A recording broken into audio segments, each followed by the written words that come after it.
Alright guys, so here I went ahead and I grabbed some photo reference of some colored images, and these aren't anything super high res. I'm still working within a 3000 pixel canvas, and it's about roughly 1000 in height. But this image here, the reason why I wanted to bring this in is that it demonstrates a really cool look to it, and it's simple enough for us to basically analyze and do our own version of this environment. So I went ahead and I picked a couple here. There's another one here, and another one, and we have another one here. So we have in total 4 images, and notice that they're all relatively simple. We have some that have, more complex stacking and atmospheric depth. This one was very straightforward. It's a very simple ground plane, but I liked the shape of the mountains and some of the forms that it had here. And this is probably the most complex image. It's at a higher angle. It's kind of like a three-quarter shot, and it's emphasizing on this kind of rock boulder. But even the shadows, the way they're casted, is relatively kind of unusual in the sense that it's photographied very direct, and even the back of the image is relatively flat in terms of lighting because we're not getting much shadow information. So starting with the first image, when I look at something like this, the first thing comes to mind, like, what in the hell? Where do I start? This is insane. Do I start painting all the little pebbles? Do I start at this corner of the painting? Do I start painting the sand? Like, where do I go? And that's the biggest problem that I've had, and that I've had many struggles with when it comes to painting environments. So I'd like to kind of do a simple analysis breakdown here. I'm going to start off with a layer image on top, and we're actually going to, for the sake of this demo, we're going to turn this image black and white, and I just created a hue saturation on top. You can go here to adjustments, hue and saturation, and we're going to turn this black and white. And now that's just going to give us the image. It's still in color when we turn this off, but it's going to give us the black and white version. Now we have all of these little watermarks here, so I went ahead and kind of cleaned that up in this version here, and I actually kind of bumped the contrast so you can clearly see the darks and lights. But I want to kind of get us into the mindset of how do we look at environments, and more importantly, how can we simplify what we're looking at. So the first instinct I want to say is, where does the sky start and where does the mountain lines end? And I want to say it's up here, right? And it's a relatively simple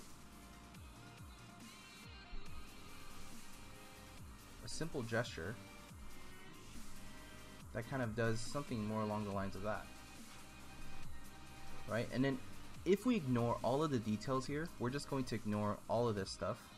We're just going to mainly focus on kind of the outline or the silhouette of each of these mountain formations. Then I'm going to go ahead and just start to simplify, and I just want to visually document what these rock forms are doing just with one single line, because what I really want us to kind of get into the practice of is just knowing how to simplify what we look at, because if it's simple, then it's really easy for us to paint, right? And notice how even this ground plane here has a really nice simple gesture.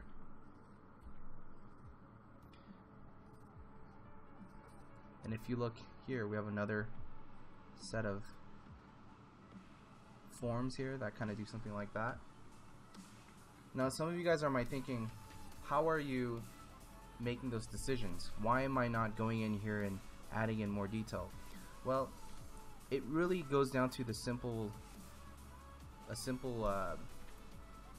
form of just simplifying our image and getting the big gestures, getting the large reads. And the way I'm thinking about that is looking at where my eye travels and looking at the areas of high contrast versus the areas of low contrast. Notice the areas here have lower contrast and our eyes just kind of glaze over it, but we're seeing a really defined form. Thus, I'm making that mark. And if we look at this image, that's basically the drawing, really. Right?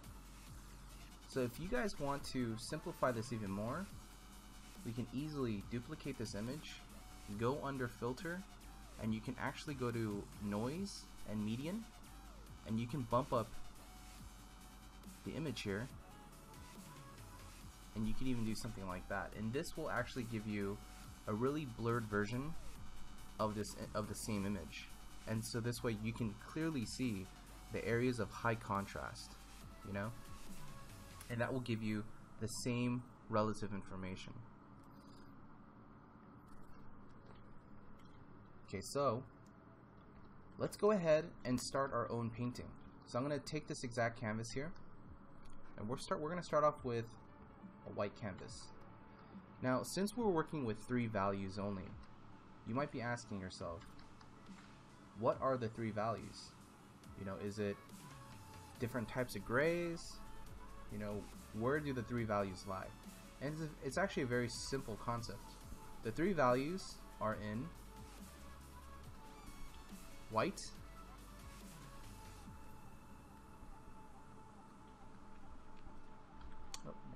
let me change this value here.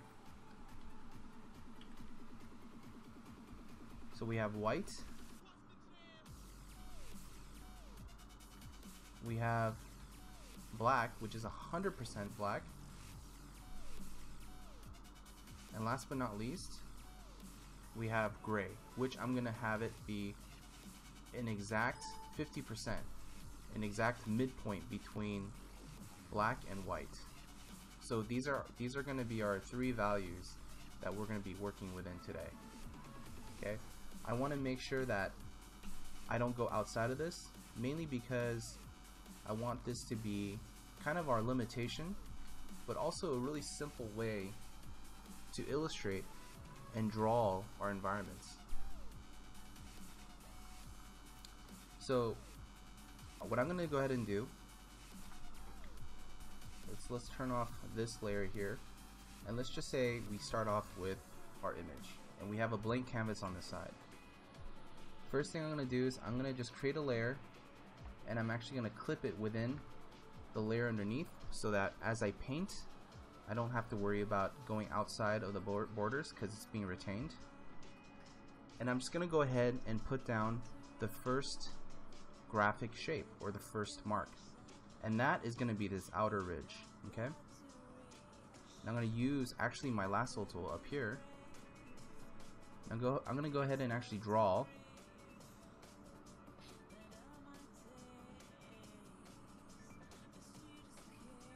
my version, or my representation of this mountain-like ridge.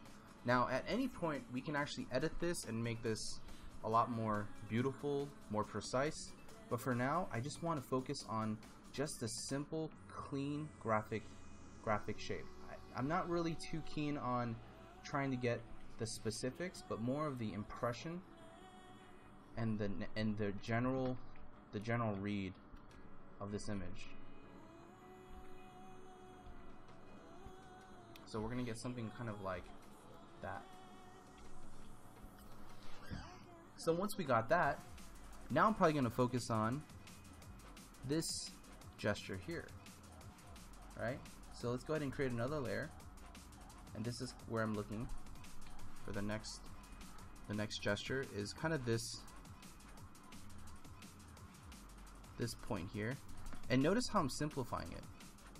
I'm simplifying what it is I want my graphic read to be, and the gestures of it. And it's really that kind of representation. And if you want, you can actually use this as a form of a marker or a way to kind of measure out what our next shape would be, and it'll probably be more or less along the lines of that, but we're just gonna go ahead and draw this one in from scratch. And I'm gonna imagine using black as our start that this is gonna be kind of our general gesture. Now notice how I'm drawing this one instead of using a lasso, only because this one is a little bit more complex in shape, and I'm most likely going to find myself actually erasing away and probably editing this thing a couple times before we settle on a finalized shape.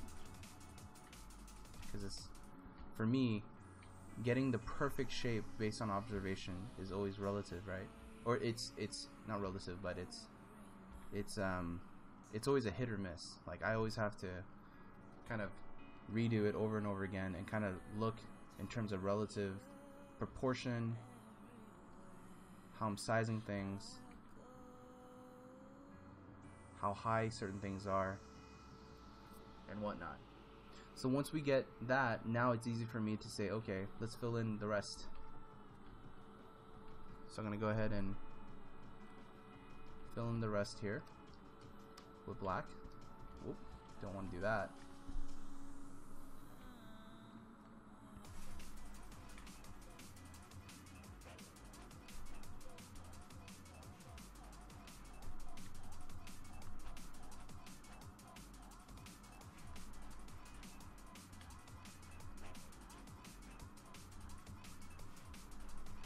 Make a selection, and I'm just going to go ahead and paint in this area.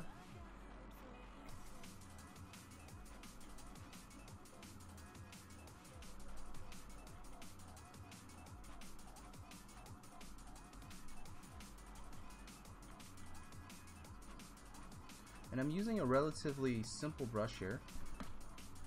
You know, nothing too fancy. It's a hard brush that has a slight shape, diagonal shape to it, and it's kind of like a very lobbed looking shape.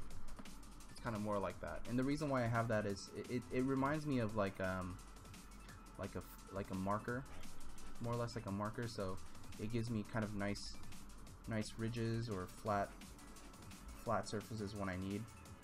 For the most part, it's just nice when I need clean lines. And there we have it. Probably just a little bit lower. And last but not least, we're gonna do our, oh no, we have two areas here, but we're gonna do our ground plane here, and that I'm gonna do a gray, just so we can get a separation in these two values. Because again, I'm gonna keep things within a light, medium, and dark, and that gesture is doing more or less kind of like that. Okay, and notice I have everything in these layers. I'm gonna get in this value here, and it's relatively light, so I'm actually gonna go ahead and give this one a lighter value, just so graphically we can see what it is that we're actually painting.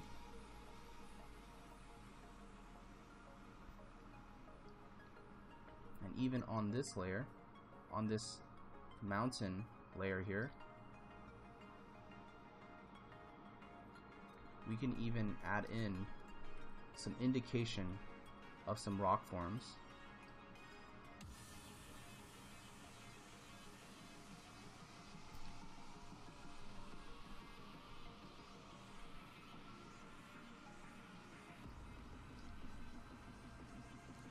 So notice how I'm simplifying. I'm just thinking about the graphic shape and how I can actually have these really simple forms.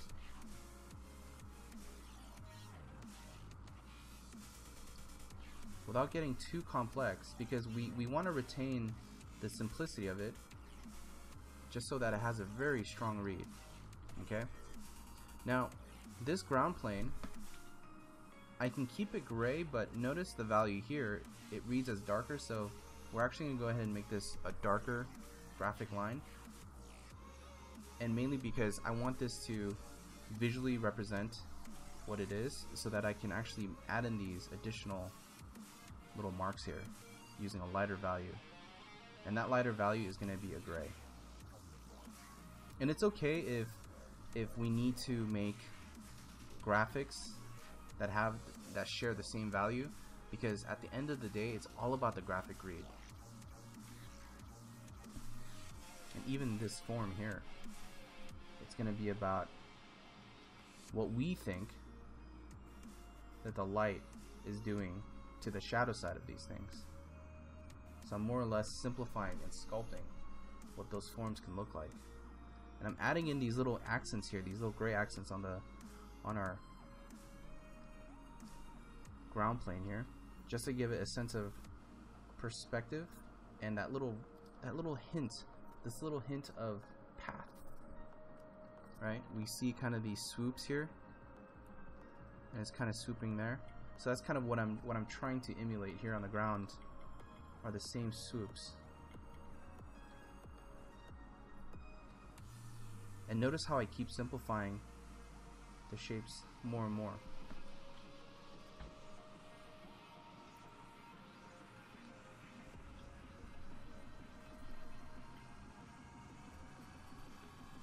Okay, so there you have it. This is the most simplistic representation of our study here at this point.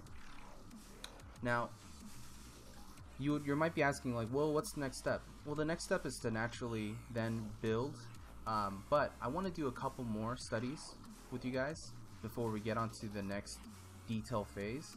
So let's actually save this one out, and we're gonna move on to the next image here.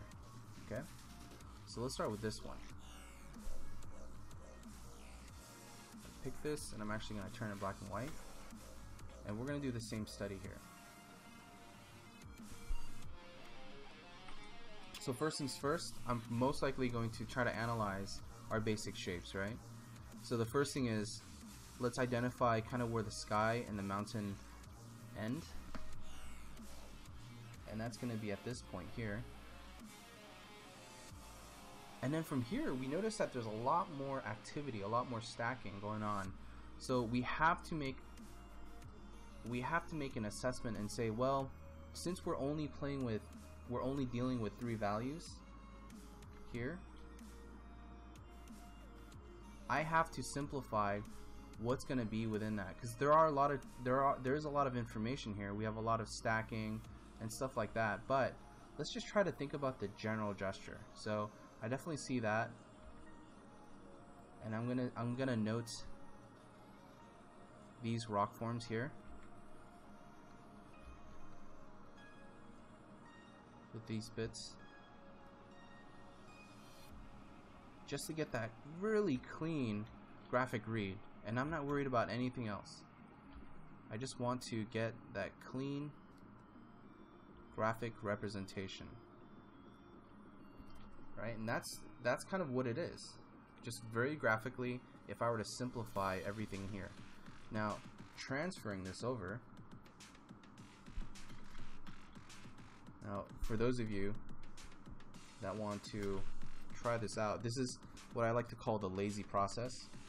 But the lazy process is by having a really rough traced outline, we're able to quickly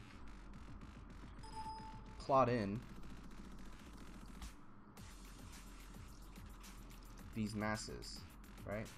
We're able to say, okay, well, this is going to be a gray. The water is water, so it's going to be lighter, what we see in the image.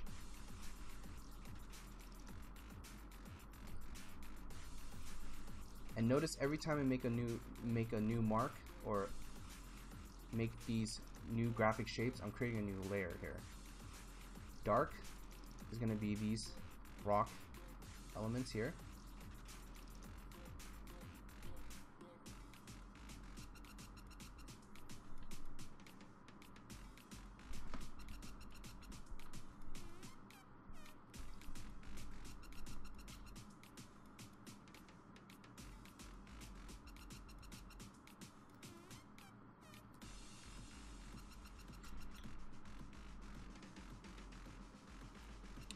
these rock forms here, and we know that in terms of value, there's a difference because there's atmosphere and stuff like that. But for the most part, I'm actually simplifying this as much as I can and just showing you that this is a simple graphic iconic representation of this particular image on the left.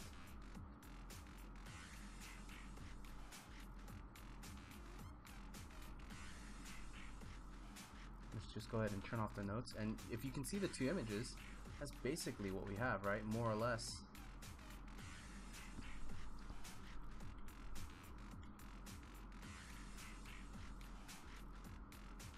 And I'm not going to add any additional forms just yet.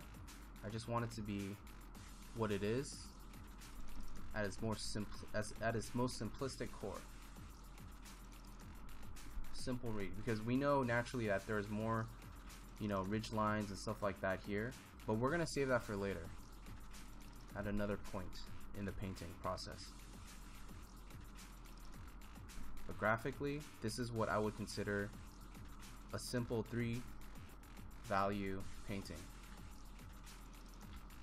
Now, if you want to get a little bit more information in the water, then we may do so. We can add a simple gradient here, and that can represent just how the water is getting darker and it's naturally getting lighter here. We can do that. I can even recommend or suggest that, you know, there's a little bit of haze here. So just using a little bit of that lighter opacity here, or the lighter gradient, just to create that illusion of that same haze.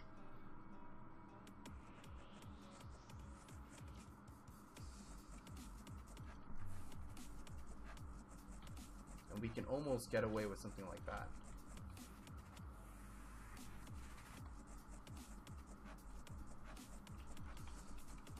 Okay, so that's that one here. Let's move on to our next one.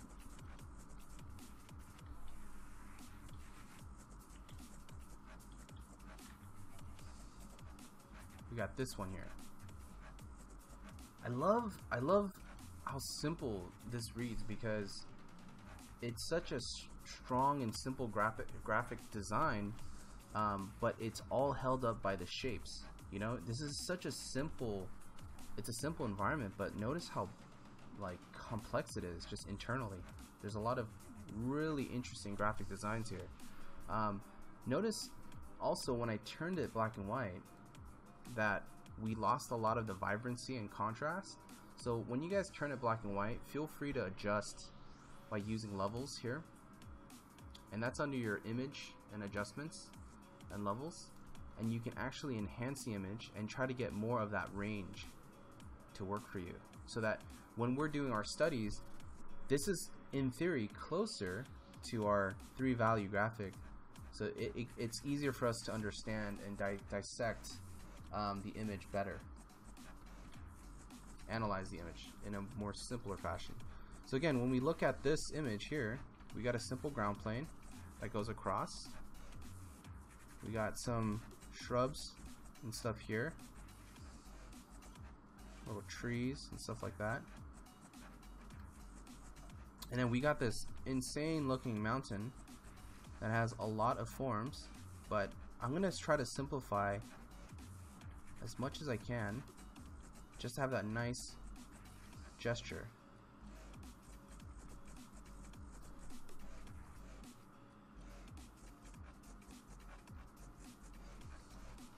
And for those of you that want to check out more examples like this, there's a lot of instructors and artists that do this incredibly well. There's an artist who I'm really good friends with. His name is Eitan Zana, and another artist by the name of Shadi Safadi and Nick Jindro. These guys, in my opinion, are one of the top guys that do just phenomenal landscape paintings, you know, in this really beautiful graphic style, and they have such great brush economy, and it looks very painterly. So I'd highly recommend checking out their tutorials or some of their classes for this type, more of this type of information. So I'm gonna do the same thing here, guys, where I'm gonna get this form. Now we can get this trace over if we want, but let's go ahead and try this one and try to eyeball this one as best as we can. I know I'm gonna naturally mess up here. It's like the proportions are always off. It's like, yep, it's either too high or it's like too much to the left or too much to the right, so I just gotta kind of make these little adjustments. But it's all good. It's all good because you know what, what's great about these types of paintings, it's always about the impression and not about the exactness, you know? Unless if you're going for 100% precision, it's always like, well, why not just take a photograph, you know? Nothing is more precise than the real thing. That was something that my instructors would always tell me. It's like, worry more about the impression of the image rather than the exactness.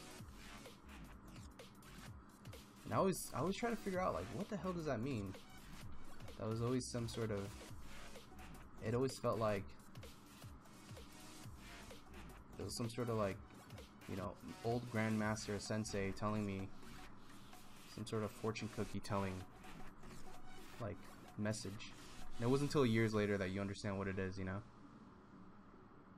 You're like, okay, that doesn't make any sense.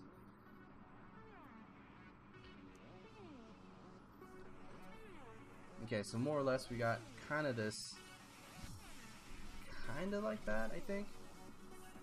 I'm just gonna go ahead and I'm gonna wuss out, and I'm just gonna use this, see how accurate I am. Oh yeah, totally off.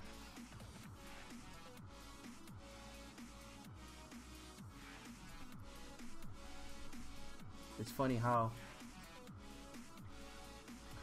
you know, accurate you think you are sometimes, but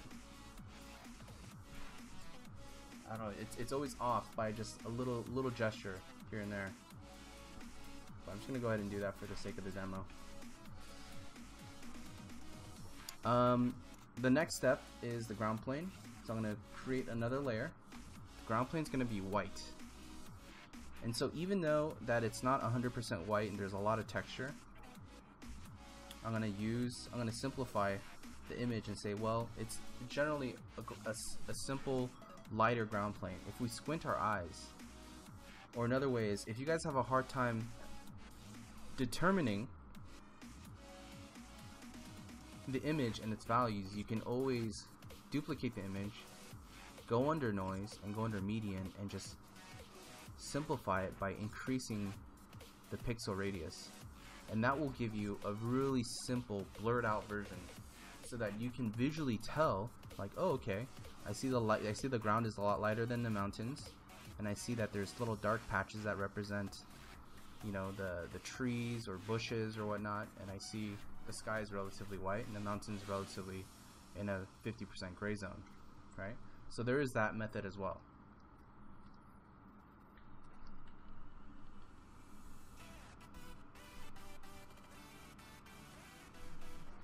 Okay, and we're gonna do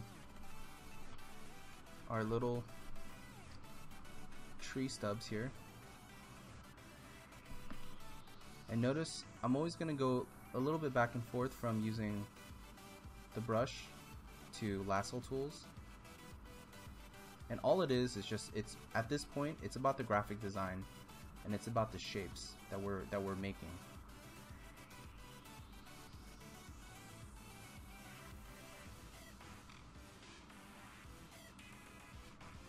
And how I'm trying to imply those shapes as simply and effectively as I can.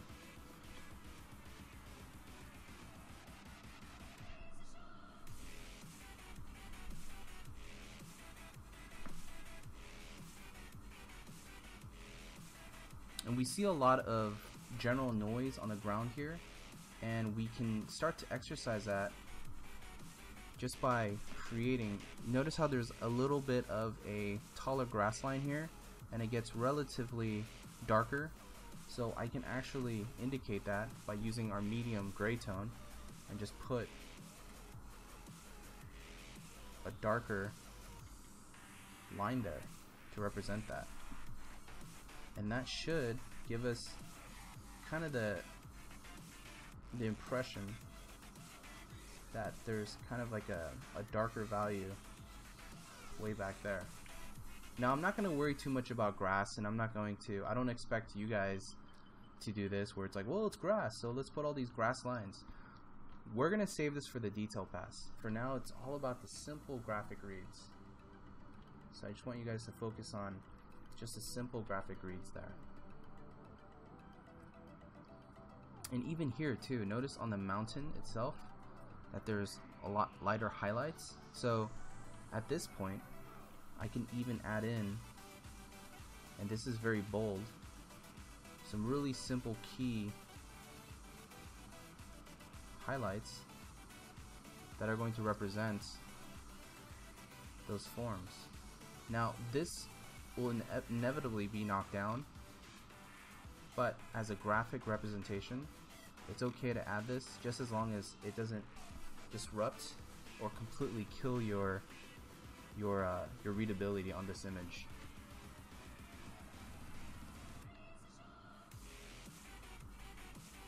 And I'm keeping things relatively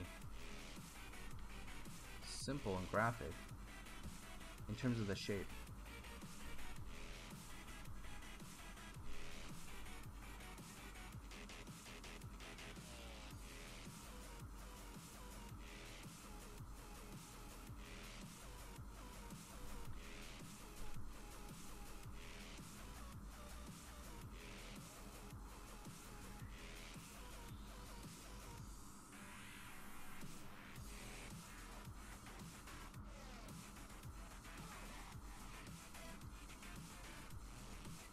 There's probably a natural gradation here, but all of these gradations you can add if you feel like if it can help the graphic read. But for the most part, I generally try to keep it as simple as I can, because even the background here, there's technically a gradation that fuzzes out, and it's going to be realistically more along the lines of that. But it's up to you. You can keep that, but it's always going to be about this simple graphic read. As a matter of fact, I'm probably going to just take out these highlights, just keep it a lot more simple and legible. I guess we can keep it out. It's tough. It's tough because the reason why I'm thinking of why I want to get rid of it is because it bleeds into the background. You see that? So we can do one of two things. We can get rid of it and say, you know, we can give it an edge, but it starts to look really cartoony, or we can get rid of it entirely and just leave just these little two bits that give us a simple enough read that there's light hitting that side. Or we can do this where we indicate just a little bit of an atmospheric haze in the background just to give it a slight edge there, a clarity in the edge, so it doesn't bleed. So the white here isn't bleeding into the background, just so that we can still retain kind of these simple graphics there. Alright, so that does it for this one here. We have one more. This image. This is probably one of my favorite images just because it just has such a really cool angle. It's like really it's a bit different just because of the angle, but also the lighting situation is awkward, and I actually like that it's kind of unpredictable in that sense.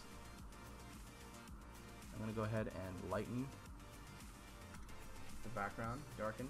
Now this one here, guys, it's easy to get really overwhelmed by the amount of information here, just because it looks complex, but this is where we have to try to simplify it, right?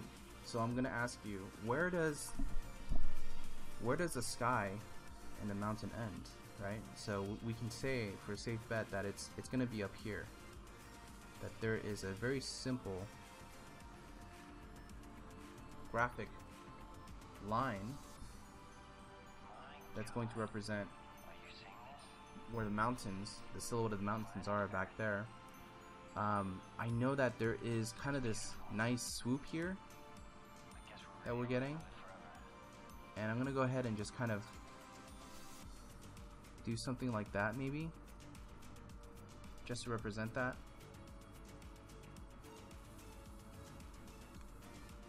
And here we got kind of this nice boulder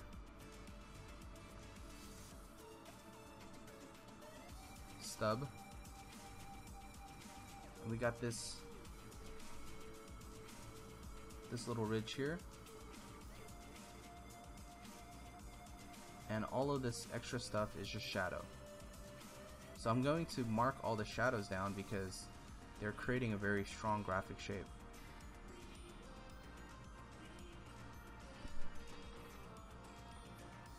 Okay, so that being the simple version of lines and gestures, we can see kind of the gesture and the graphic design that it creates, right?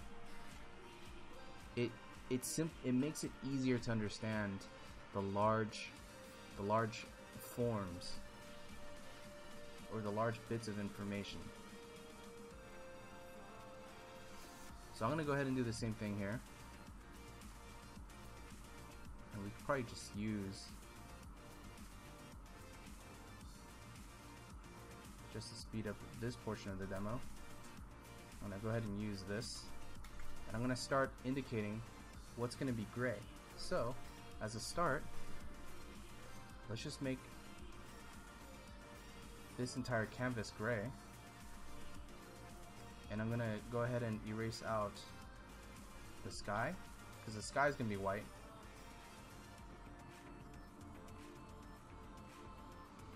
And I'm using a lasso tool here. Simple sky. Using dark values for obvious foreground. And I'm going to use a light value for this ground plane here.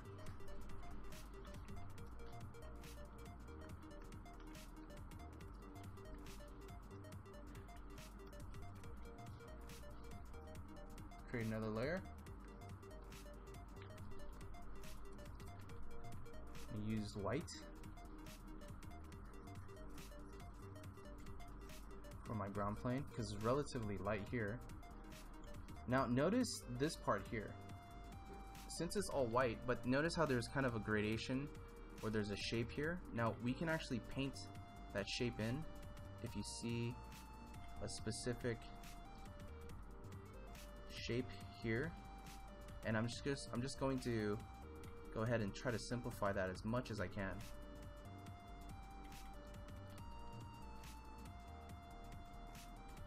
Just to get that gesture, that really nice graphic read.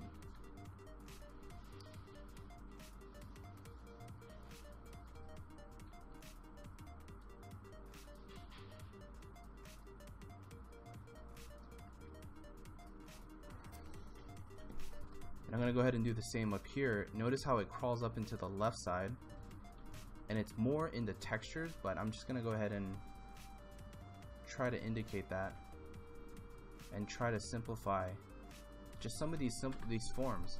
And the way I'm really thinking about it is if this red represents our forms and we're thinking about more simple graphic designs within, imagine even these shapes here being simple swoops of graphic read, right? And that's all I'm thinking about. All these little extra bits we can worry about when we get to the detail portion, but I just want to try to get this to be as simple and clear as we can. So that's what this is here. So you can even see that I can probably simplify it even more. Let that be a simple swoop. let it cut across.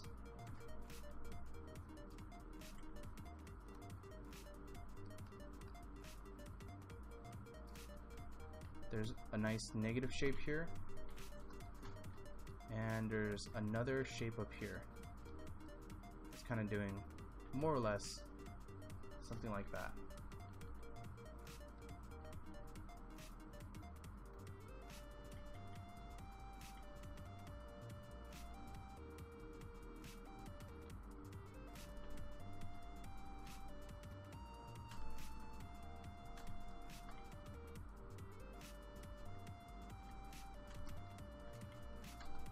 And then from here, I'm gonna go ahead and add in this little boulder.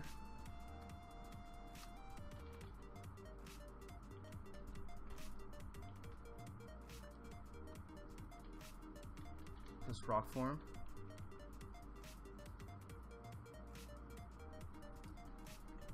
And this is kind of what we have, right?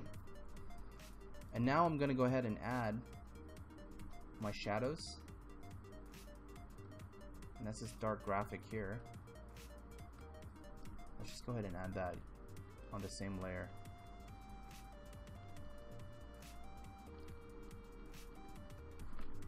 There's like a little figure or something standing here. And even this form has multiple light and dark ranges, right? It even has a light patch here, and it goes into shadow.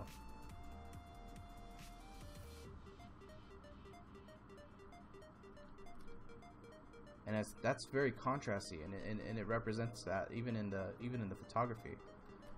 So I'm going to indicate that even on the top portion here is going to be relatively lighter in value, so we can do that. But let's go ahead and start building that up first, and I'm just going to do that by using my gray midtones to see how we can get those forms to read before getting really bright on the top surface. Because again, I want to retain kind of that nice simple read.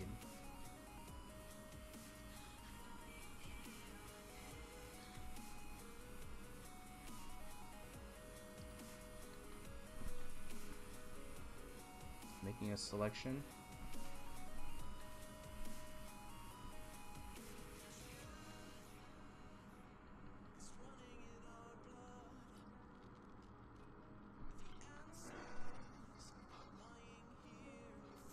I could even do that, or I can just see how it looks as a simple gray form here. And there's something almost nice and simple about that too. So again, there's no right or wrong. It's all about stylizing it to what makes sense to you. Just because there's detail there doesn't mean that you need to exactly put it in. This is all about your own interpretation.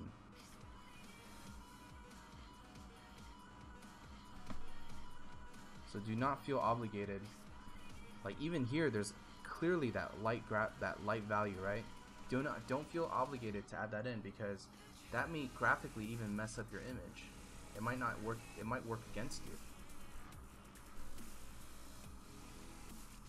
And all detail, we can actually save a lot of that stuff when it gets to the detail portion of the image. And that detail portion is when we actually do the final pass with the brush strokes and, you know, the texture brushes and all that stuff. But for the most part, it's all about the nice simple read. So I think this is my representation of this image here. I think this clearly shows kind of all that I want to show here without getting too busy.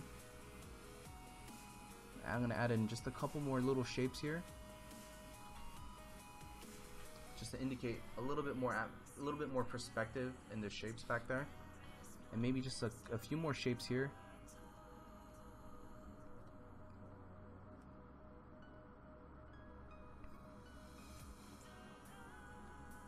Just to give just a little bit more graphic perspective. But that's what I have here. So let's go ahead and turn off the red marks. So what we have here is the image on the left was the image that was turned black and white, and the image on the right is my own graphic representation of that. Now at this point, guys, this is where the main focus was to use only 3 values and only try to capture the essence of the gesture and the overall forms. Now once you've accomplished this, or once you feel like you're ready and you feel very comfortable at this stage, now we're going to get into the phase of doing more painterly, more detailed exercises on top of this image. So let's go ahead and get started on that. Hey guys, my name is John Park, and welcome to the Basics of Environment Painting. In this tutorial, I'll be going over some very simple principles of understanding and basically painting your own environment using a photo reference. We're going to be going over 3 values, just some basic graphic shapes, and then finally applying the details. So let's get started.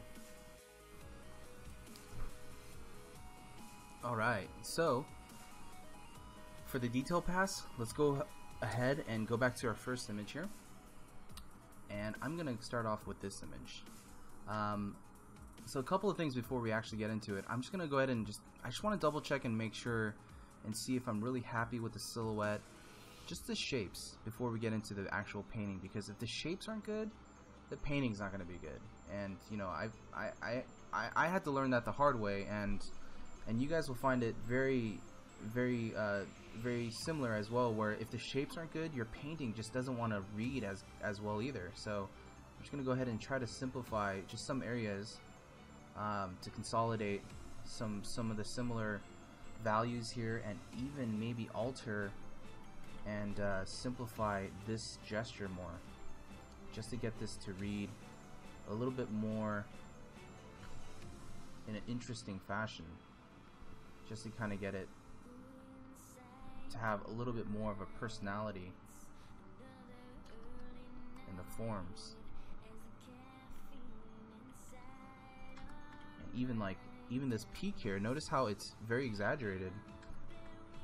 I could probably benefit by having something similar there too, because it makes for a very interesting shape, and it'll make the painting that much more interesting. I've used interesting like 5 times already, so I do apologize. But that's what I'm gonna try to do before we fully get committed into this. Let's just kind of take another stab, another look at our decisions here, and see if we're happy with where everything is going, and if we're all good and we're okay with kind of the overall forms and shapes, then we'll proceed on to the next phase, and we'll do some more painting. Even this thing here, I almost want to simplify just that gesture and make it more like that, because this white graphic here is, to me, is just really strong, and I want to preserve the white as much as I can, because it's kind of you know, it's kind of like the secret sauce, right? It's like I don't want to use up all of the awesome flavors. It's like, what do you mean? Okay. All right. So I guess we can go at this point. It's pretty good. All right. So I'm gonna go ahead and just duplicate this, because I know I'm gonna be doing a painted version of this, and I want to keep my original. So before we get all up into the into kind of getting into the technical parts of, you know, the brush economy, the textures and stuff like that, I just want to lay down just some simple guidelines for myself, which is, what are the extreme value ranges within each segment of the painting? Meaning, if I have here a simple little palette that represents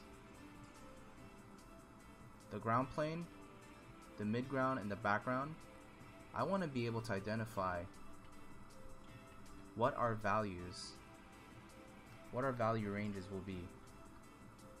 So starting with the ground plane, I know for a fact that black is the most extreme and the most common value on the ground here, because there's a lot of dark rocks that just happens to catch a lot of shadow, and because of the value of the material is probably darker, so it's going to appear to be very dark, right? The lightest value on the ground, even though we're seeing a little bit of white, but the majority is actually in this value range, right? So this is almost similar to our 50%, but it's going to be mainly in this value range, which is, it's just a slightly darker gray. Same thing up here. If I go into the mid-range of even, let's say, the sand right here, right? The darkest value on the sand, majority, is going to be around this range here. So I'm color picking, and I'm just trying to get the general value range within these areas.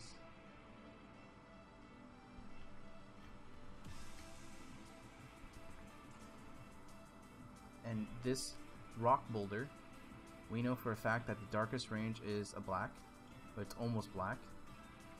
And the lightest range, the majority of the lightest range, is probably going to be around 50% gray. Now we know that there's a lot of light highlights, but I'm going to save that because it's not the majority. They're just kind of little specular highlights. Right? We want to try to get our averages here.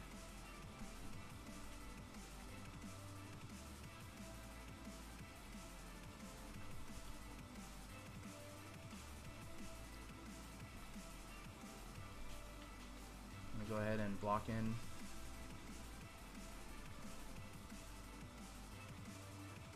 Try to get in our background information here. So this background here, the darkest value here, majority is around this value. It's at a 65%.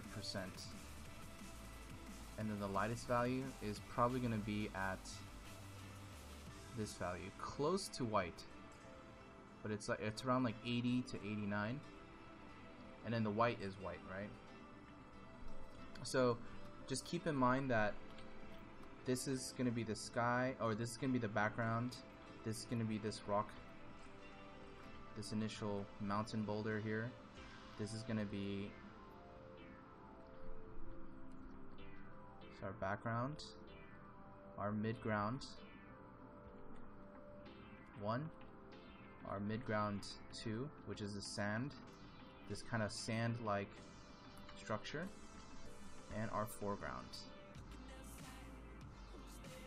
1. Okay, so with this information, I'm now effectively able to go and start painting my foreground, midground, and background images. Okay, so I probably don't need this anymore, so I'm gonna go ahead and turn that off. And now for brushes, guys. I just want to do a quick little sample on the types of brushes I'm going to be using for today, and that's going to be, this is what we used for sketching.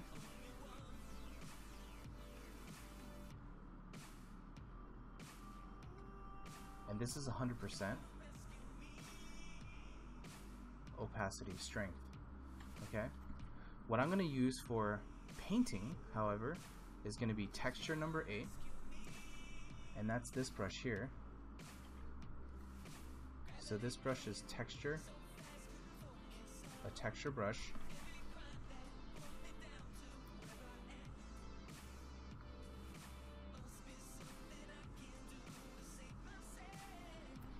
with pen pressure.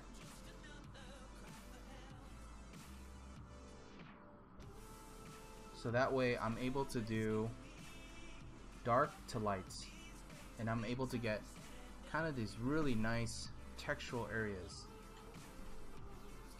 The next brush I'm going to use is Texture 04, and that's this brush here.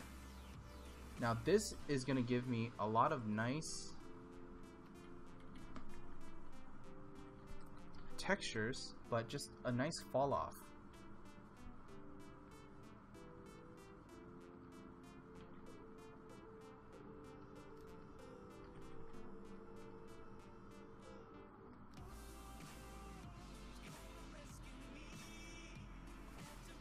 This one is 08, and this also has pen pressure. So it's really up to you guys what type of brushes you want to use, but I'm limiting my tools to just these two for my majors. Now for my minor brushes and major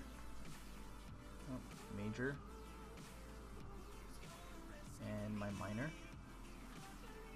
for my minor brushes, I'm actually going to use more textural elements. So texture meaning kind of like my dots here. This is really good for a ground plane, right? And this is something that I'm not going to use all the time, but it's going to come in handy for just detail. And so think about this as the detail pass.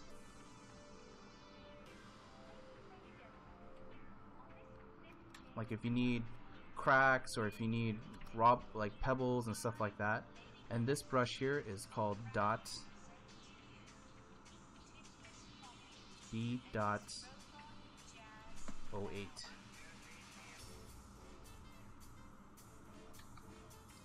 Okay, the next one I'm probably going to use is most likely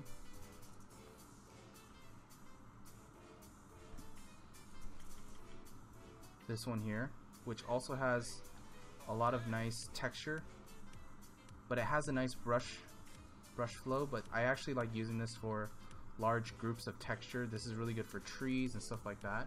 So this is another texture brush, and this is called, and my naming convention is it's all over the place, but this right here is called A Texture Brush 05. And please, when you guys get these brushes, please do me a favor and please organize them to your own liking, because for me, I just kind of got this early on, and I never really spent the time to organize the brushes accordingly. But for your own sanity, please feel free to just organize them and rename them according to your own liking. So with this said, let's go ahead and start painting this up. And I'm just going to go ahead and use the 04, kind of this larger brush set. And let's just go ahead and start with the sky. The sky is white, but I'm going to give just a little bit of variation of texture and just some brush economy a little bit, just to kind of break it up so it's not so flat and monotonous.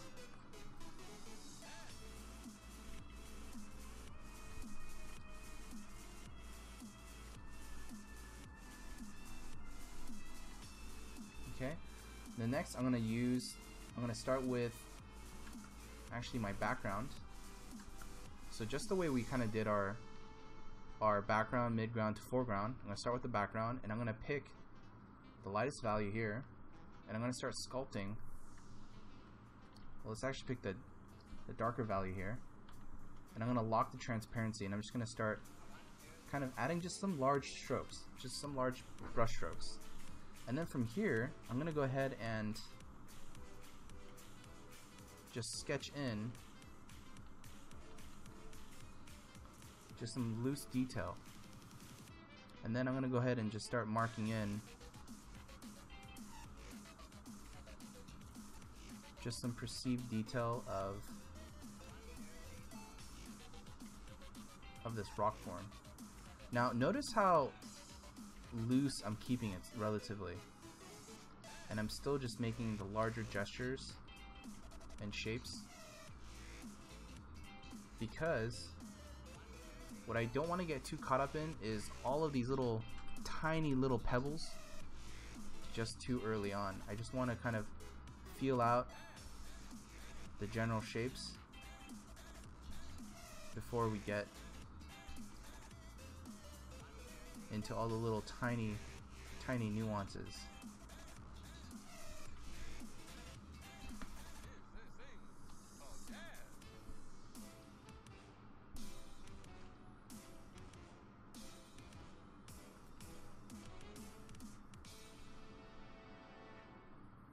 And notice how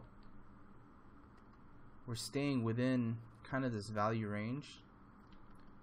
So I want to make sure that, you know, it doesn't break or get too visually too contrasty back here, because we don't want to cause too much attention. I'm gonna go ahead and use a little smudge brush here just to kind of simplify some of this stuff.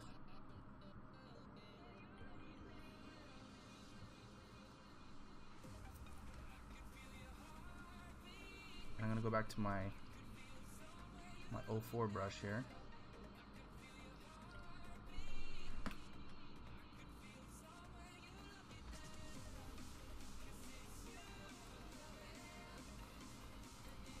Notice how I'm just kind of, I keep going back and I keep simplifying these shapes, all of these little elements.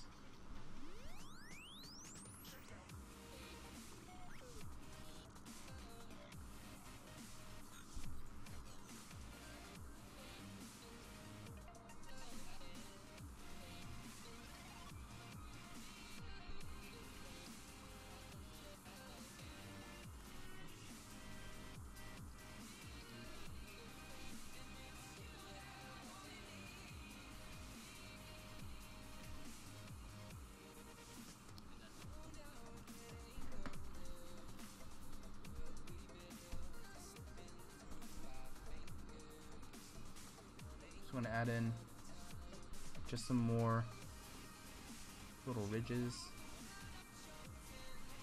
and I'm still using the 04 brush, but notice how I turned it diagonally or upside down so I can get kind of this nice little edge. And look at all these like nice little breakups that we get.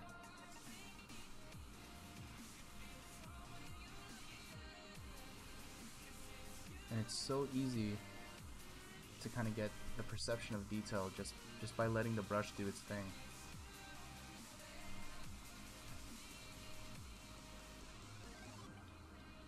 And you'll always find, you know, that you always have to kind of go and simplify certain things, you know, because sometimes your initial mark or your shape is probably too detailed, so you need to go in and just simplify those shapes.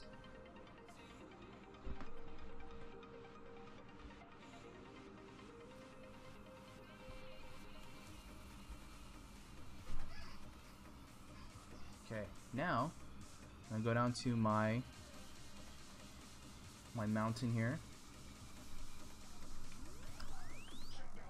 Gonna lock this. I'm gonna start with my lighter values here, and I'm just gonna go ahead and sculpt. Go ahead and sculpt in, and actually probably go here and lighten it up just a little bit more. I know this is my lightest value here, so we're gonna go just a little bit darker. And I'm just gonna add in just some large strokes here, just to kind of get just some texture and just some general light direction. And then from here, I'm gonna go ahead and actually turn the brush around and just give it just a little bit of a glaze. And this glaze is gonna give us just a nice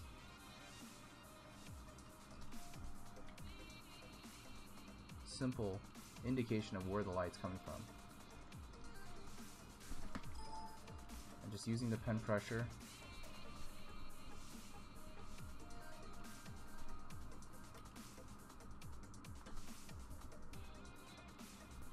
It's going to simplify just some of these forms on what they're doing in terms of where the shadow is coming from.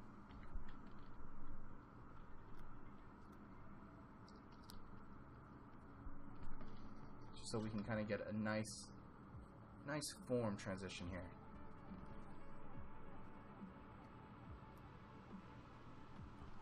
And it's still using the texture 4 brush. It's still this guy here.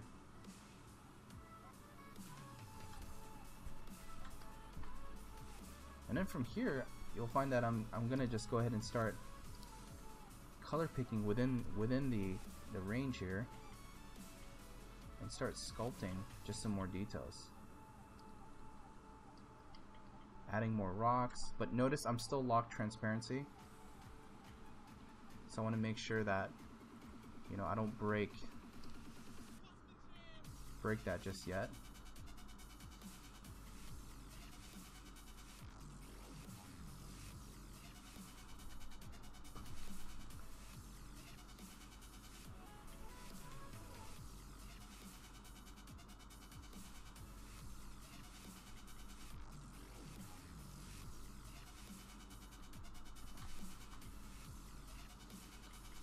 And I'm just color picking within the value here. And I'm not trying to do my extreme whites just yet. I just want to get as much information as I can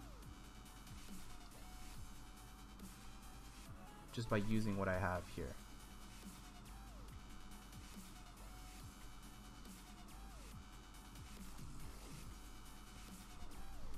And I'm just simplifying and adding in just more of these nice little shadows and stuff. And even these dark shadows, I don't think I want to introduce those yet either.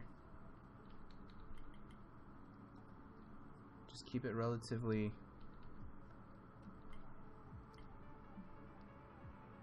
simple at first and stay within a reasonable range.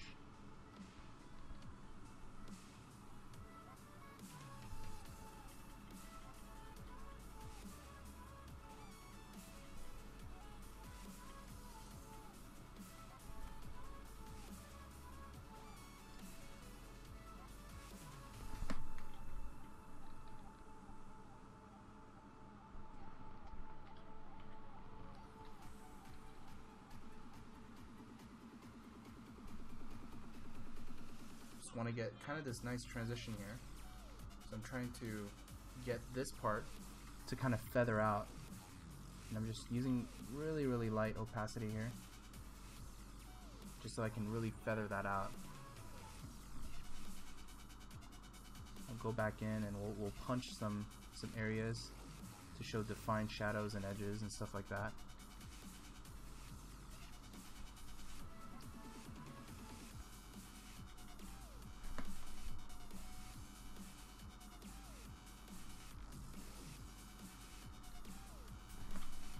Go to my brush 08, and this is actually really good for textures as well, but it's really good for me to kind of have just some nice edges here, just have some clean edges in some of these areas. But you'll almost find that once you get really comfortable with the brush, that you can almost do everything that you need with that 1 or 2 brushes, without having to be too overwhelmed or feeling the need to use like 20 different brushes to do your task. All that you really need, that I find, is just change the size of the brush, the way you use the brush, and the orientation of the brush, and you should be able to have a lot of variety.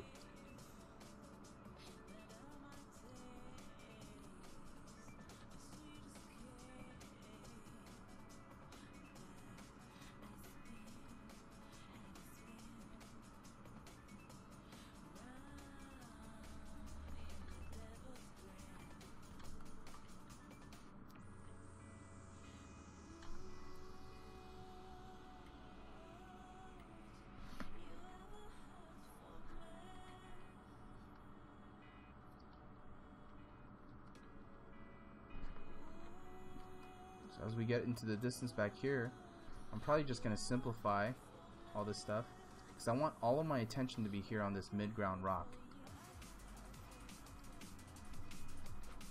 So I'm not gonna, I don't want to add too much attention away from this area by adding too much detail way back here in the distance.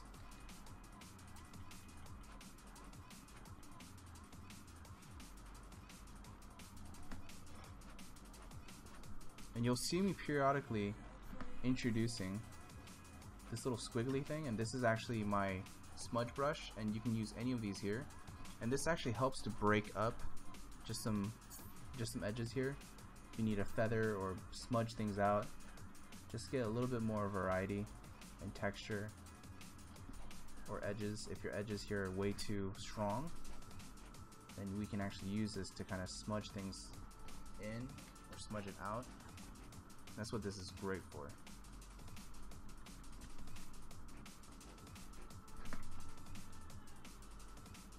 Now I'm going to start using the lighter values here. Oh.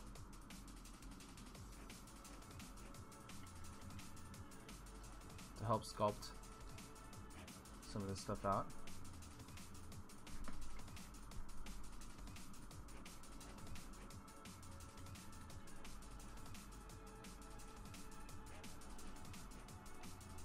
That's just in these rock forms.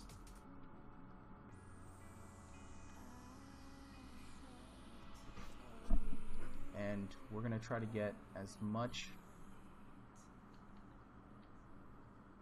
contrast here to create a point of interest.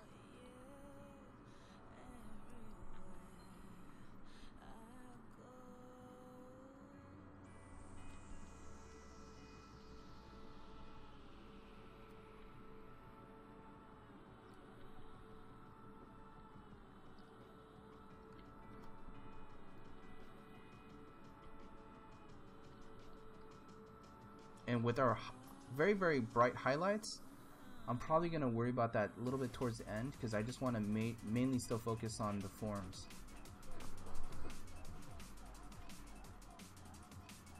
Same with our textures and all that stuff.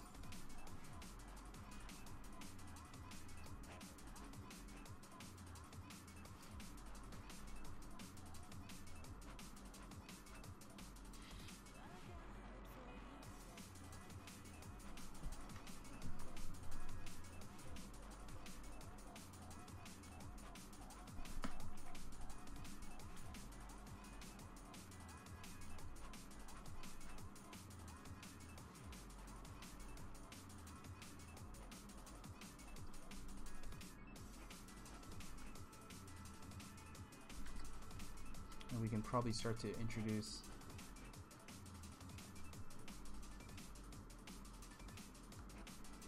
just some of the darker little areas, little nooks and crannies here.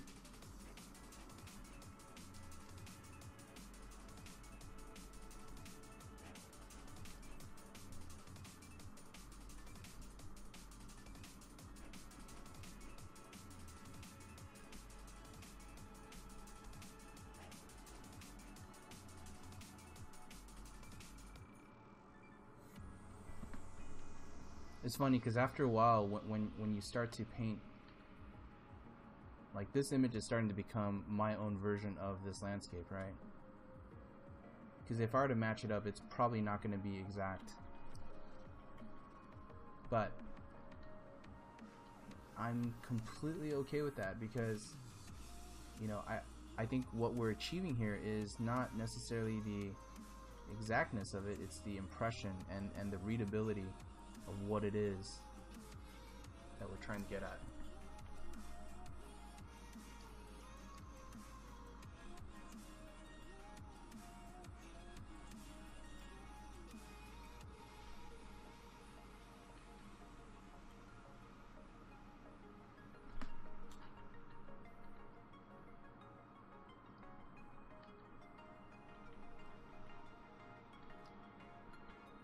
Use a broad side of the brush, just even like a simple stroke that can indicate just rocks and the corrosion of this face of this rock.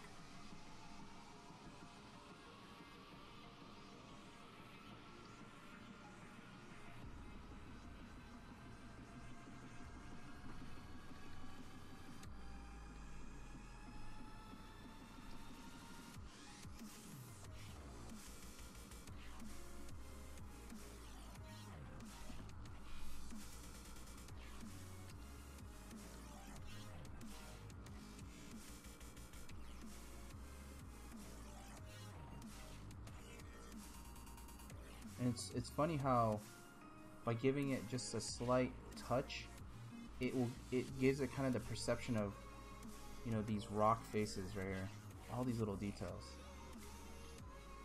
And all I'm doing is I'm just kind of dabbing the surface there, and it gives you that impression of like all these little textures and stuff that are going on. Makes it look like, you know, I actually painted it in, but in reality I didn't.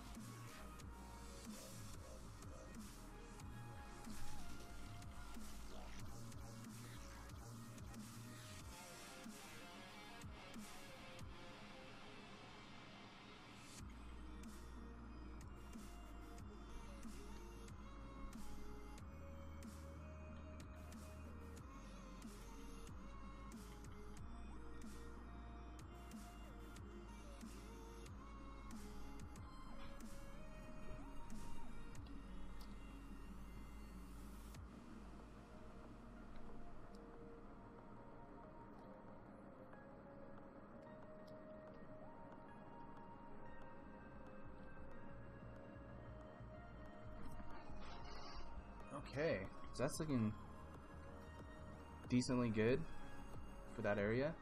We can always do more. We can always do more, but for where we're at, I think it's a good start.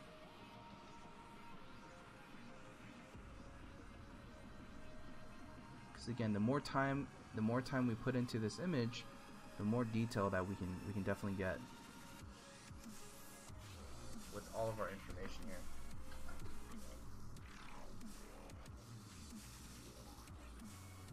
So I know that the length of this demo can be relatively, it can seem like it's a quick painting, but you know, it shouldn't dictate how much time you guys should put into these studies, because, you know, again, this is just a demo, and it shouldn't represent how much time you should put into your own paintings. So if anything, I would, if it were up to me, I would actually spend probably 5 hours to almost a full day doing a study like this, just to really get the full range and the full benefit of what it is that I'm trying to analyze and paint. Right, so now doing the sand here, I'm gonna add in kind of this darker value, and notice that it doesn't have necessarily the white. The white was more of a stylized, you know, mark from our graphic representation, but I'm gonna go ahead and just kind of pull some of that white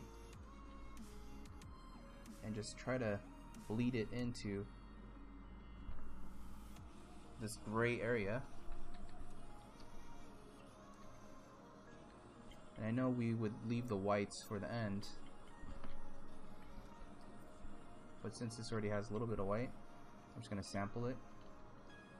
And this one is relatively more simple, and even though there's like small little bits of rock and stuff like that, I'm going to keep that simple because I want most of our attention to be here on this face, rock face here.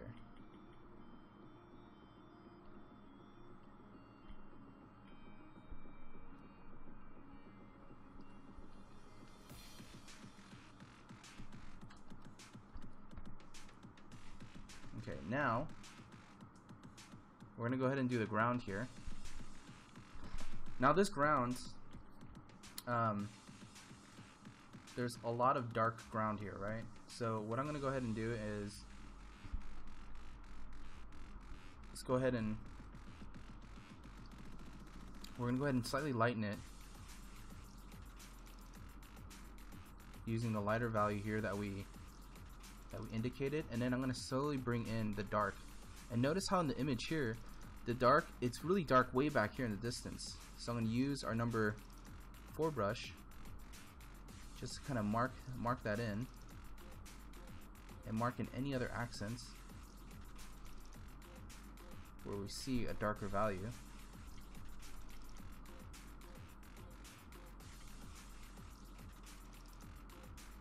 Before we get into using our little pebble detail pebble brush, because I want to try to get as much of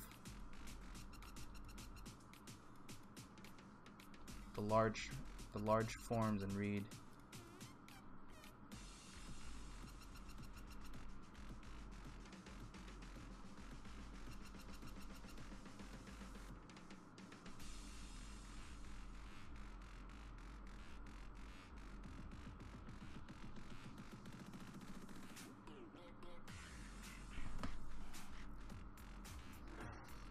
And we start to have that, right? And now notice that this here doesn't really represent the pebbles per se, but it does represent the colors or the values that I want. Now at this point I'm actually going to break it up using our little pebble here, or this little dot brush, and just start to kind of block that in as well. And the further away it goes away from us, the smaller the pebbles are going to be.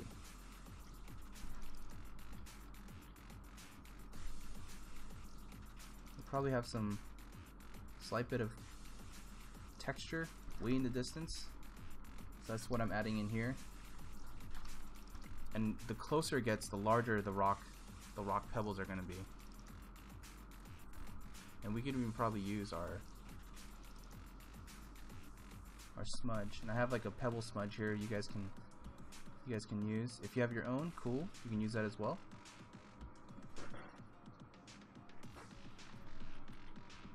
And you can see that you're going to get just a little bit of lighter values here.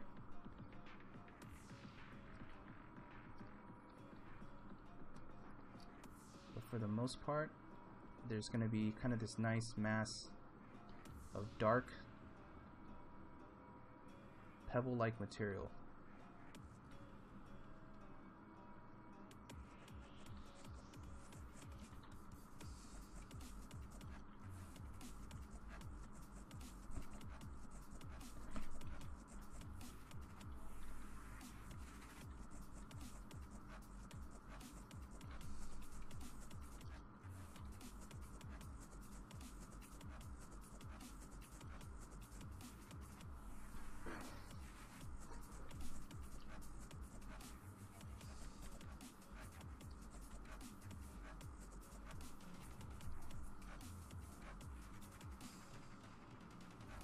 And notice again, I'm using the texture of the brush, even though we had pebbles here earlier, just to kind of simplify that information.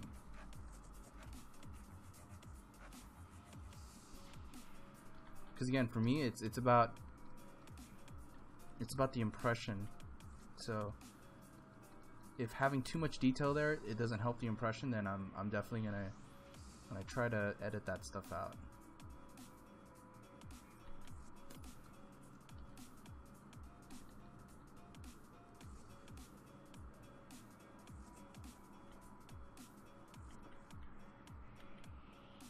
Just even here, we can get just some lighter values, some variation.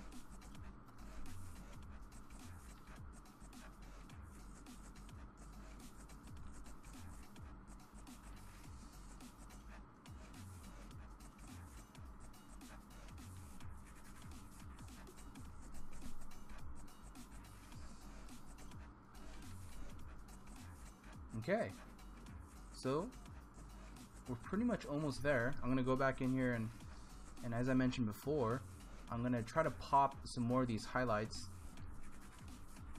now that we have kind of our basin, and I'm gonna probably preserve a lot of the lighter values here to kind of create just a bit more focal point. And the focal point is, it is in these little rock forms, so I don't want to have everything being too overly lit. I'm gonna say that this is my major focal area, so I'm gonna have most of my contrast and my lighter values here.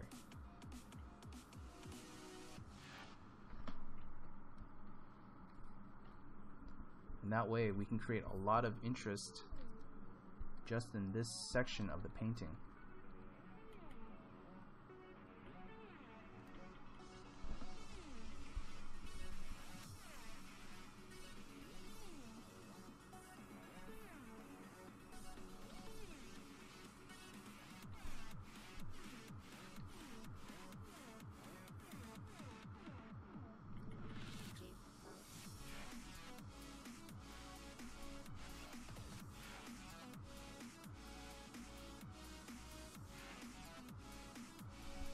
So feel free to message me if anyone has any questions regarding this demo or what you've seen today.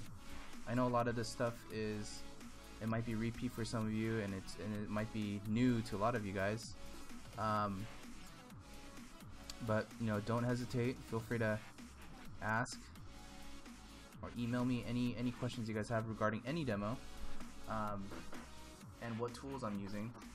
Because I know a lot of this stuff can initially make sense as we're watching it, but when it gets into practice, you know, there might be some things where you're like, wait, what was that tool that he used again, or what was that thing again? So, you know, don't feel bad if you have to, you know, message me or ask. I'm always available via Facebook or through email.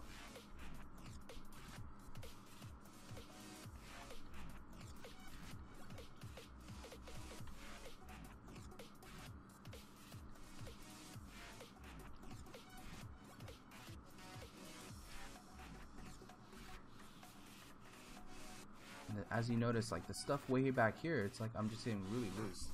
And notice how the background, it's okay that we were that loose, because again, all of our attention is here. It's in this little bit, right? So it was kind of a good thing that we didn't, you know, over render or try to get too crazy with the details in the background, because we would have lost this opportunity to have a lot of details, you know, be preserved here in this area. I'm actually lassoing too, just to kind of get just some shape selections within, just so I can make some additional marks, some highlights, add in some areas where I, you know, can use a little bit more lighter areas here. Even this area here, when I use the magic wand tool here, I set it to 10, and it'll get kind of a nice range, and I can add in, using our brush, large pebbles, right? And I can add in bits of highlight just to kind of give that representation of rocks, right, as we need.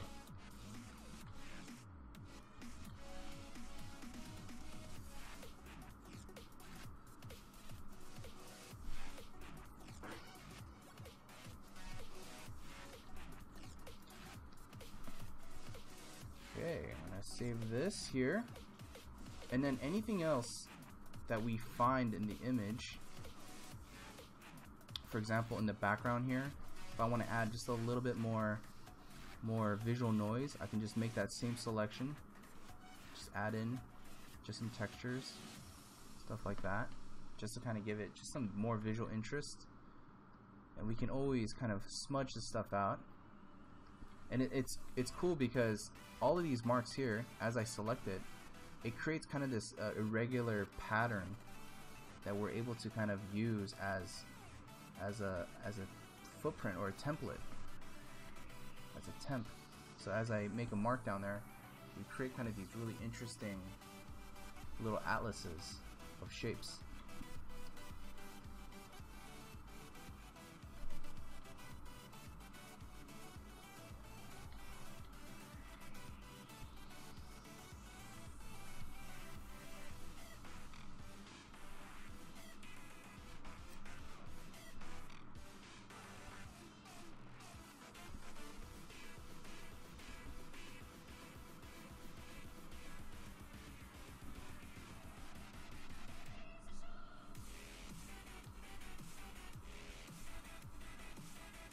Get just a little bit more highlight and detail up here, just a tad bit. And I love using it's just the easiest way to kind of get just a selection made is with the magic wand, and you can just kind of get nice little areas here just like that, you know, instead of having to make a lasso selection. And it kind of gives the impression that it can almost come off like very photoreal just because of these unnatural, like really strange little ridges here.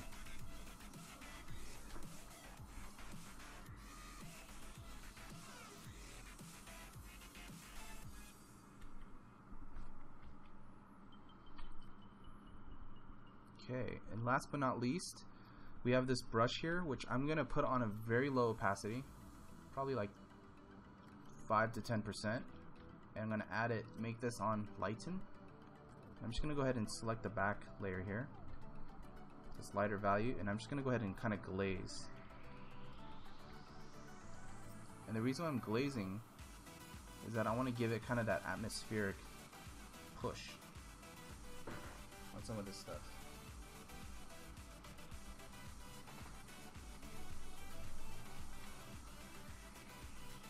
You can either do that, or you can use the soft brush to kind of give it just a little bit of that nice atmosphere push back there. It just really helps to simplify your image, but also kind of give it that depth.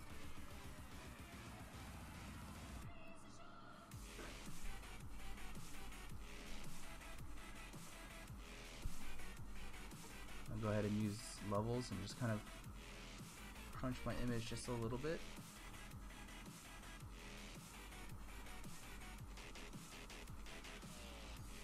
Use the soft brush to kind of darken the foreground just a tad bit.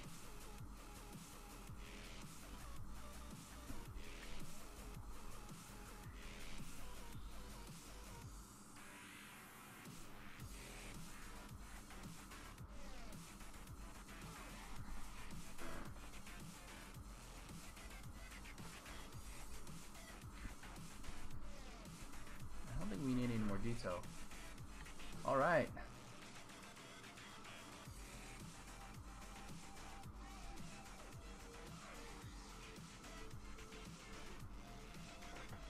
So just to kind of recap, this is what we initially started with. Right here, this more simple representation, this simple graphic, and this is where we ended up with it. Okay, so we used our graphic design, our 3-value structure, to then work within these little shapes to then get more painterly and start adding in more of these marks here.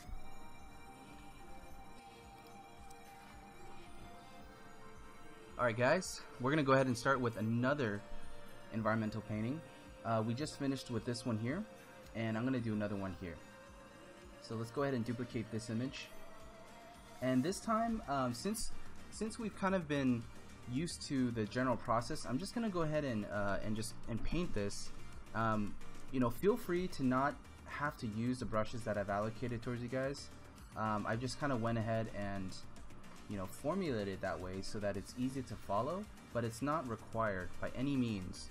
So feel free to use whatever tools or whatever mediums necessary to kind of get the final look and the aesthetic that you want. So in this case, I'm actually going to switch up the brushes just a little bit to kind of get a little bit more free range, free flow in the types of aesthetics that I want for this.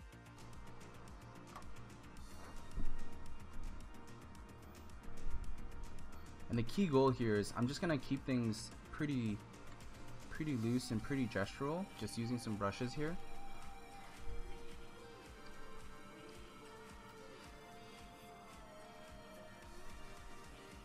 And I just want to keep in mind the broad strokes. Okay, I know before we kept things fairly clean in the sense that we followed a palette, a value palette. Now in this case, I'm just gonna kind of look at the image, and we can even color pick here or value pick within the image itself to kind of get a better or more of a free flow decision making here on some of these marks.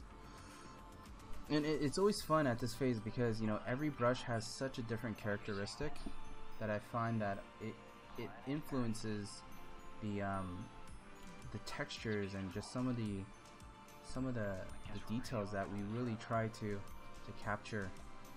So it's always fun to kind of see and experiment with, you know, different types of brushes, the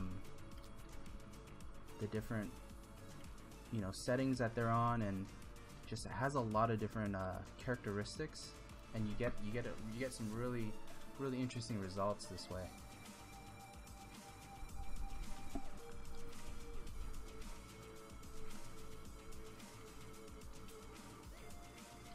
I remember one of the things that I used to get so caught up on was a lot of how artists kind of portray kind of this, you know, this painterly look, right?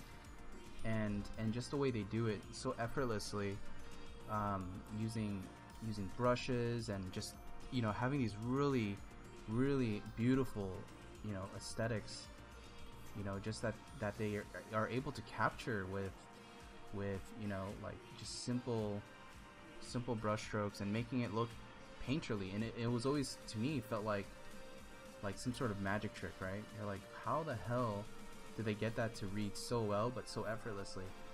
And it wasn't until I started doing more studies and understanding kind of like the decisions behind it.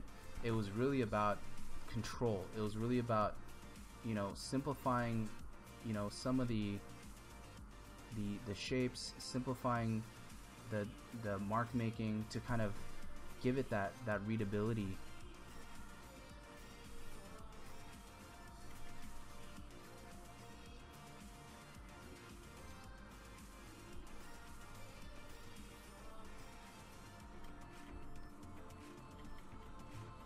And this one's pretty much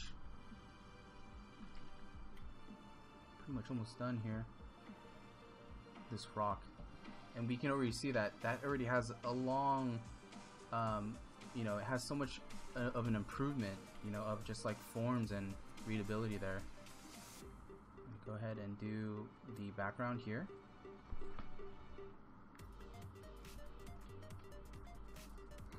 Have that on a lock transparency, and I'm going to go ahead and just kind of, you know, get some of this in. And it looks like I have this value of gray, so what I'm going to do is, let's just go ahead and consolidate that. I'm going to combine these together so I can make a really simple selection of this here. And I'm going to just make my painting strokes based on that now.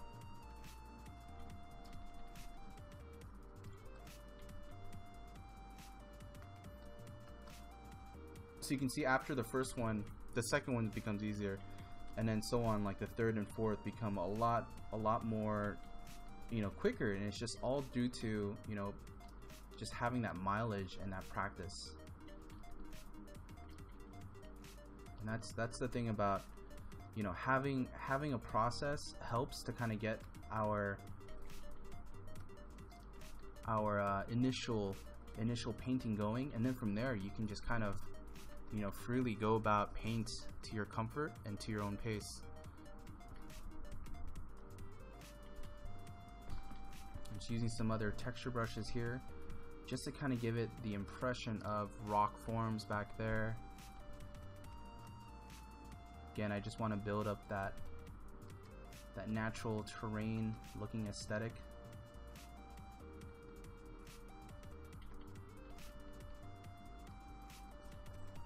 You know, and it's all about just kind of, again, the impression of what it is that we're trying to capture here.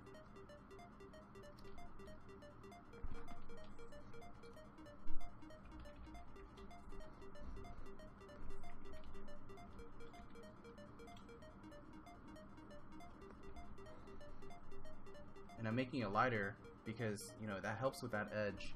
So these are some of the graphic design decisions that I'm trying to be mindful of when we're making these marks.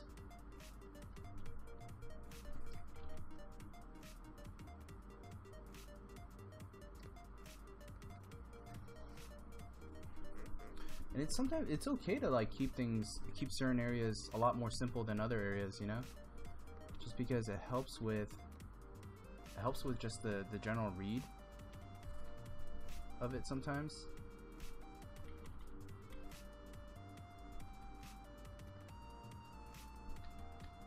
And it can actually simplify kind of our overall approach to the image, you know, if it's less complicated.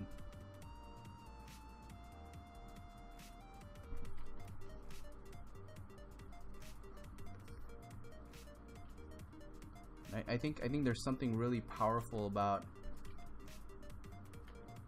you know, making a graphic image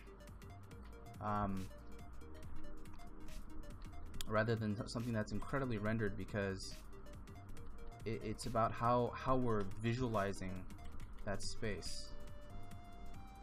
And you know, we're taking it out of reality in the sense that, you know, it's not a perfect texture, but we're giving it our own visual twist on it, you know. And I almost kind of like how some of these areas are still very, very, very graphic here. It works for the type of look that we're going for.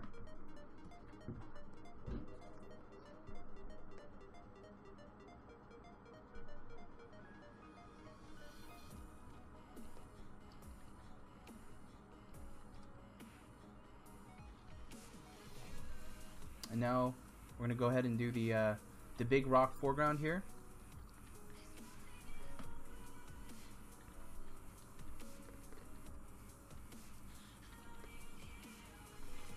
First thing I'm gonna do is probably select the shadows and just kind of put in my own large rock-like brush strokes.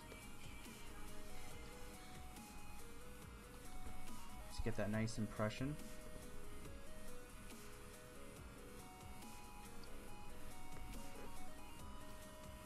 And then just kind of go from there, and then just kind of build and really get some of these forms,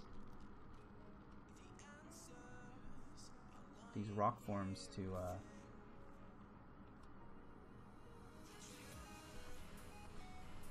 read a little bit more.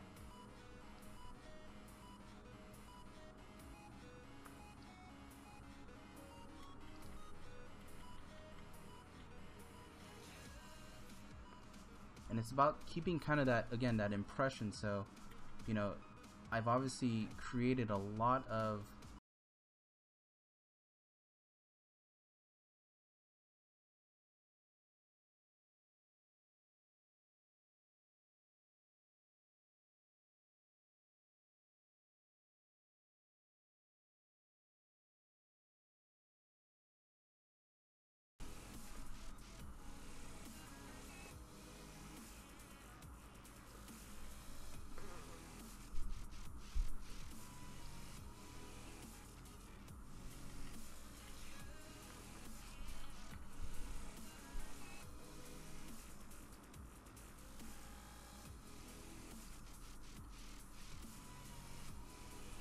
it just probably needs just a little few accents here, just to kind of break up that surface, create just a little bit of that, you know, surface tension, because it's relatively a smooth surface here.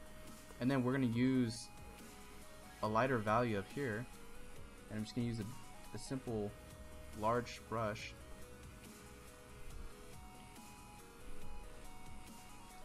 Maybe something that has a little bit more texture here to kind of create the perception of a rough rock-like surface.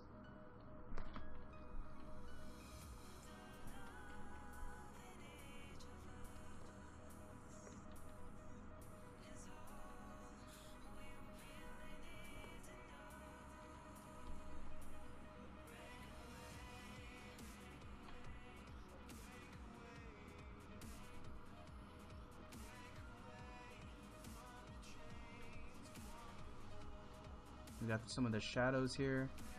Just gonna go ahead and just, you know, refine that just a little bit, but it doesn't need too much. Actually, it's pretty much there. There you have it. I mean, this is kind of like our really quick representation of that. You know, it's still relatively simple by all means, but let's look at kind of the before and after. So we have our before and after. Alright, well, I hope you guys enjoyed the overall demo. This is obviously a lot quicker on the second pass. And if you guys have any questions, please feel free to email me at brainstormjparked@gmail.com or at jp4johnpark@gmail.com. I hope to see you guys next time, and thank you for watching.